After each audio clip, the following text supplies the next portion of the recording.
pengamat hukum Bapak Agus Nahak, dan kita biasa bilang Bung Nahak, apa komentar Bung terhadap kekecewaan para wartawan yang tidak diperkenankan hadir untuk meliput berita hari ini? Ya, terima kasih. Selamat pagi Kota Kupang, dan juga saya pada pagi hari ini berada di Pengadilan Negeri Kota Kupang untuk memberikan support kepada keluarga korban dalam proses sidang ini. Tadi saya sempat masuk ke dalam dan memang ada pemeriksaan saksi.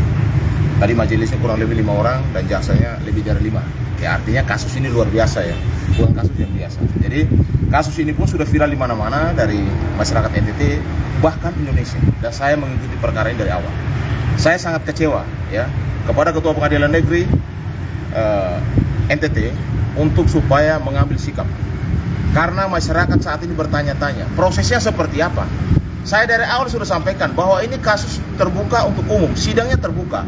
Harusnya pengadilan mengizinkan kepada media, beberapa media untuk melakukan live di dalam sidang ini. Supaya masyarakat itu bisa melihat bahwa, oh ternyata kasus ini transparan. Ternyata pemeriksaannya bisa berjalan dengan sesuai dengan harapan masyarakat. Ingat, perkara ini bukan pembunuhan biasa. Ini kasus pembunuhan yang luar biasa, kasus pembunuhan sadis yang masyarakat harus tahu. Karena selama ini masyarakat itu bertanya-tanya. Penegakan hukum yang murat-marit ini menunjukkan bahwa masyarakat mau melihat langsung seperti apa proses itu. Ini kan akhirnya hanya beberapa orang saja yang masuk ke dalam. Harusnya wartawan, media harus diizinkan untuk mengambil live, sehingga masyarakat Nusa Tenggara Timur dan juga masyarakat Indonesia biar melihat proses ini. Kan kasus wartawan live itu bukan hanya perkara, itu hampir semua perkara luar biasa itu mereka melakukan live, bahkan di MK, bahkan di Mahkamah Agung tidak ada persoalan, karena sekarang tidak bisa ditutup-tutupi. Masyarakat harus tahu ini.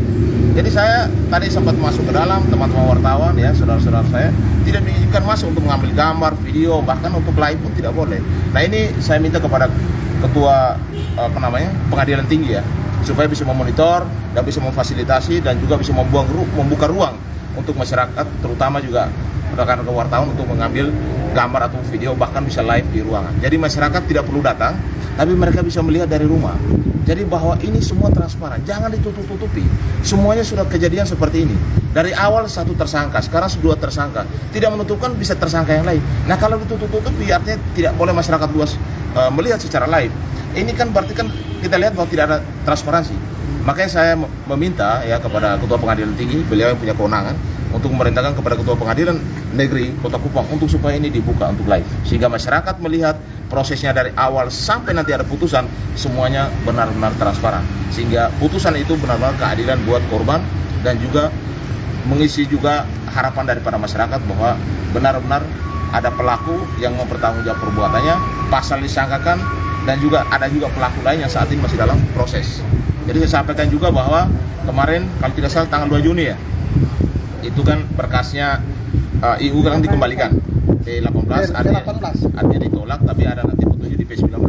Jadi masyarakat tidak perlu khawatir, kita sudah menang pra-pid, artinya penetapan tersangka IU itu sudah sah. Hanya ini proses saja, artinya nanti bola balik daripada berkas itu tidak ada persoalan. Artinya penegakan hukum kepada IU sudah ditahan, apresiasi kepada Polda, tapi pengembalian berkas bukan berarti nanti akan mengganggu proses, karena kita sudah menang pra-pid, tinggal proses dari jaksa ke Polda saja. Tidak ada pertanyaan? Bapak, mungkin aturan hukum kalau saksi di LPSK kalau menurut saya itu wajar aja, karena itu kan undang-undang ya. Semua saksi yang dianggap bisa berpotensi itu bisa mengajukan diri untuk dapat perlindungan dari LPSK ya? Tidak ada, ini kan kasus ini terbuka untuk umum. Makanya tadi saya bilang harusnya wartawan harus live mengambil video, tidak ada masalah. Ini untuk kepentingan masyarakat luas. Di mana-mana di Jakarta, di Bali itu biasa.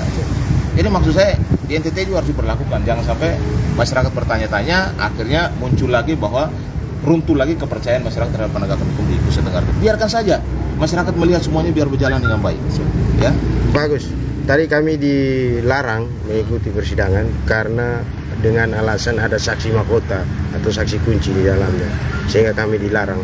Itu seperti apa pandangan Pak Agus? Ya, jadi kalau menurut saya, makanya saya kembali lagi, karena ada wartawan ditolak, kita sebagai masyarakat, sebagai orang yang taat hukum, kita harus mengambil langkah hukum. Mungkin dari jurnalis mengirim surat kepada Ketua Pengadilan Negeri dan juga tembusan kepada Ketua Pengadilan Tinggi untuk supaya mengizinkan teman-teman wartawan untuk mengambil gambar. Mau siapapun di dalamnya, semuanya harus terbuka, tidak ada yang perlu ditutup-tutupi. Sekarang tidak bisa lagi ditutup-tutupi. Faktanya tersangka dulu satu terdakwa, satu tersangka, dan bisa aja muncul tersangka yang lain, kan bisa aja. Makanya biarkan semua berproses, karena saksi begini banyak, biar keterangan mereka tuh bisa nanti masyarakat juga bisa menilai apakah memang kejadian itu seperti itu atau tidak.